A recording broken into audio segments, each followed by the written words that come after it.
You know what? I heard about it. I didn't exactly see it, but there's nothing going on right now, so I'm not exactly sure what the verbiage was, what was reported, but nothing to report. Omar Khan with Pat McAfee talking about Bryant McFadden's report that the Steelers are close to bringing in a significant playmaker. I say this with all due respect. I mean, I think it's a good quality to have in a general manager. Mother Bleeper's lying. And he is lying through his teeth. Oh. And that's okay. Of course that's okay. Jim Rutherford would tell you exactly what he's going to do. We need, and this was more of a Brian Burke word, but we need truculence. We need to be harder to play against. We need toughness. Oh, hey, Ryan Reeves. Well, just give up a first-round pick. Just give up Oscar Sundquist. Here comes Ryan Reeves. He told us everything he was going to do. Josh Yohe, Rob Rossi, every Penguins beat writer, they would send out stories. The Penguins are interested in XYZ. Wonder where they got that from. It's the talkative GM. I even thought Kevin Colbert was less tight-lipped than this guy. Mm-hmm. Omar's going to say one thing and do the other. In fact, I am more encouraged that he shot it down than that he said, oh, yeah, we're interested right now in a big-time wide receiver. Right. If he would have said that, I would have gone, crap, they got nothing going on.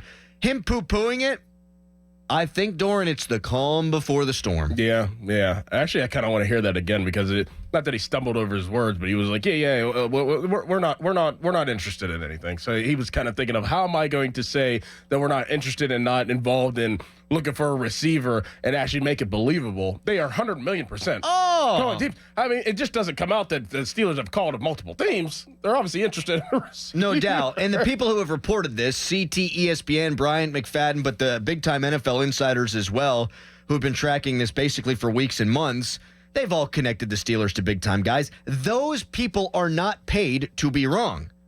I am. Those people aren't, however. You wanted to hear it again? Ask and you shall receive. You know what?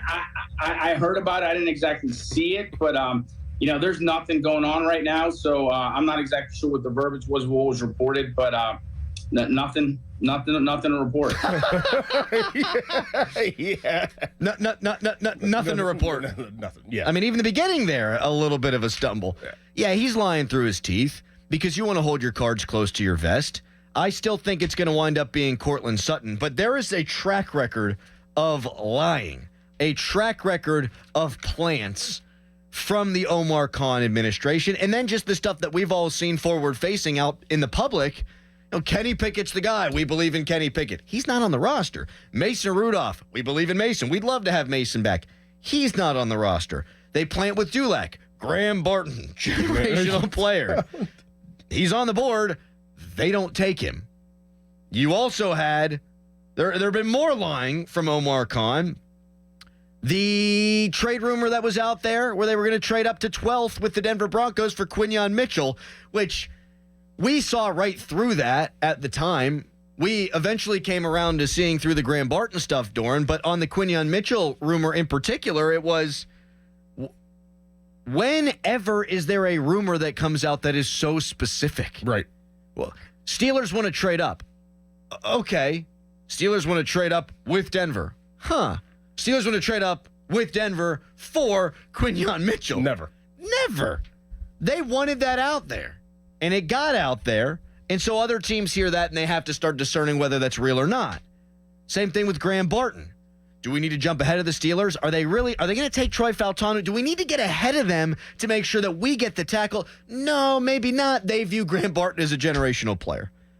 I love this from Omar Khan. Mm-hmm. But when he goes on Pat McAfee and he tries to say tap the brakes, it actually makes me think he's going the other way on this. Well, I mean, and then also let's use our knowledge, let's use our eyes, and let's use our education. They need another receiver. What makes you say that? They need another one. You don't think Van Jefferson's the answer? They need another receiver. I think that we understand that they are in the market for a receiver because they need one. We don't need Omar to tell us if they are involved in talking to other teams or acquiring another receiver. We know you need one. If we know you need one, you know you need one. I mean, come on. Right. For years we had said, or especially me, Dan Moore Jr. is not a starting NFL left tackle. And they were telling us, yes, he is. We're going to keep putting him out there for 34 consecutive games. Well, they told us by drafting Troy Fautanu, okay, they actually saw the fly in the ointment there. Mm-hmm. They actually saw that they're not good enough at left tackle. They're going to not tell us when they get behind podiums, when they do interviews, what they're going to do. They're not going to spell it out for us. Why would they do that? It doesn't make much sense, again, unless you are Jim Rutherford. But they'll tell us through the moves they make. They traded Deontay Johnson. What do you think you need after you do that? Then you have a visit with Mike Williams that was supposed to be on the book, that was on the books. It never wound up happening because he winds up signing with the Jets. You're not having him in here, a guy that you're going to probably have to pay $10 million if you don't have legitimate interest in signing him. Tyler Boyd, they've had discussions with. We know that for a fact. All off season. Yeah. Now they're lowballing him, right? But they've talked to him. Exactly. Because why? Because they need a wide receiver. They had Van Jefferson. They had Quez Watkins. They had Cordero Patterson in some sort of hybrid role. They draft Roman Wilson. They're trying to change this room on the fly. They're going to make a trade for a wide receiver. The question is who. The question is what will they have to give up for said wide receiver. And there's also a question now of when. We're getting to a point here where something like this would need to happen. OTAs on the way, mini camp on the way, training camp there and after. I mean, we are almost in this thing. New quarterback, new offensive coordinator. The guys who are here are going to need to get on the same page. So common sense would tell you got to bring a guy in soon so that he can hit the ground and learn on the fly with everybody else. I mean, I did see with the whole possible DK Metcalf and them being interested in reaching out to Seattle that it wouldn't take place if that was actually a thing until after June 1st. Okay. I saw that. Okay. I know Pony and Muller spent the first 10 or 15 minutes of their show yesterday talking about DK, and then Pony said he was texted by like 4 people that said it's not DK Metcalf. I would love it to be DK Metcalf. Absolutely. You start thinking about the options that are out there, and the more I start working through the machinations in my brain, the more I want it to be a guy that has experience with Russell Wilson. Mm-hmm. Cortland Sutton, 10 touchdowns last year. I almost said Des Bryant. DK Metcalf, who had success for years with Russell Wilson. And then the guy that Roman Wilson has been compared to a lot is Tyler Lockett. Now, they're not going to have that mind meld. They don't have the experience, but at least it's a similar type of player. Go out and get one of his buddies. You want to get this thing started on second base instead of first base? You go out there and you get a guy that can work off platform with Russell Wilson. Yeah. One of those two guys. I love Brandon Ayuk. I love Deebo Samuel. I ain't going to turn my nose up at any of these guys. They all improve the team. But if you can get a guy that he's familiar with, oh, baby, now you're cooking with gas. Yeah, you're cooking. You're cooking. I mean, that's kind of why it does point to Cortland Sutton. That would make the most sense in my mind at the end of the day. Yeah. And then, obviously I brought up the DJ Moore thing, and I had a lot of Bears fans in my mention saying that I was insane because he's a number 1 receiver, which in my case, I don't think he's a number 1 receiver anymore because they drafted a guy 9th overall to be the number 1 receiver to pair with Caleb Williams, and also have Keenan Allen, who had just as many targets and receptions basically and yards as DJ Moore. So I think he's going to be a 2 or 3, which you could possibly trade for him still. So I'm still holding on to that. Well, I think this is the fun part of the job. Yes. Is we get to speculate, and this is what people do when they're drinking beers with their buddies. You're watching the Pirates lose to the A's. You might be having a hot toddy. Probably not. Maybe a fuzzy navel this time of year. Oh, yeah. I like a good fuzzy navel. I'm sure you do. Get your toes in the water, ass in the sand, not a worry in the world, a cold beer in my hand. Maybe you mix a fuzzy navel in there. Yeah, Callis likes your fuzzy navel. Oh, wow. Didn't you throw your belly button lint on him the other day? I did. I do have. That is sick. Oh! I do have a fuzzy little. You watch on 93.7 nasty. Fan. What are you doing? I'm just showing people that I have a little happy trail. What do you call that? People listening on happy radio trail should be grateful right now that they can't see this. Yeah. This is just sickening. Anyhow, I digress. I forgot even what I was saying. This is the fun part of the job. It is the fun part of the job because this is what people do. It's not fun. Yeah, everybody throws belly button lint not that on their friends and shows their stomach out at a workspace. To thousands of people online there. Please don't cut that video and send it out on Twitter. callous, but Of course not. This is the fun part. The Steelers will never fire Matt Canada, so I'm not going to talk about it. That's lame. The Steelers are never going to trade for Justin Fields.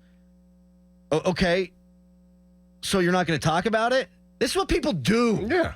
And there is now a track record of this GM, this front office, doing the thing that everyone says they're not going to do.